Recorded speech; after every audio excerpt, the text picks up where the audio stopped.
since for. ஒரு example சொல்றேன் கவனிங்க. ஒரு வேலை நடக்குது, அது எப்போ ஸ்டார்ட் ஆச்சு அப்படின்னா சின்ஸ்.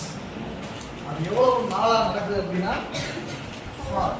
இப்போ சின்ஸ்னா பாருங்க வென், ஃபார்னா ஹவுலாம். சின்ஸ்னா எப்போது, ஃபார் அப்படின்னா ஹவுலாம். இன்னொரு எக்ஸாம்பிள் சொல்றேன் கவனிங்க. இப்போ நான் இந்த ஸ்கூலில் ஜாயின் பண்ண வருஷம் 2014. எத்தனை வருஷமா வேலை பார்த்துட்டு இருக்கிறேன் அப்படின்னா 10 வருஷமா வேலை பார்த்துருக்கேன். அதை நான் இந்த சென்டென்ஸ் யூஸ் பண்ணிருக்கேன் பாருங்க. I have been working in the school since 2014. அப்படின்னா என்ன அர்த்தம்? இந்த பள்ளியில் நான் 2014ஆம் ஆண்டிலிருந்து வேலை செஞ்சுட்டு இருக்கிறேன். அப்படின்னா எப்போ ஜாயின் பண்ணது?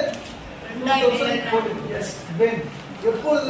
2014ஆம் ஆண்டிலிருந்து நான் இந்த பள்ளியில் ஒர்க் பண்ணிட்டு இருக்கிறேன் அப்படின்றப்ப சின்ஸ் நம்ம யூஸ் பண்ணிருக்கோம். நெக்ஸ்ட் பார்த்தீங்கன்னா I have been working in the school for 10 years.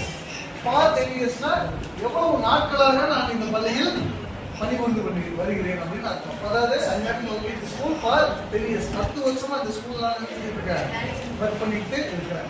Okay, since அப்படின்னா எப்பொழுதிலிருந்து, ஃபார்னா எவ்வளவு நாட்களாக.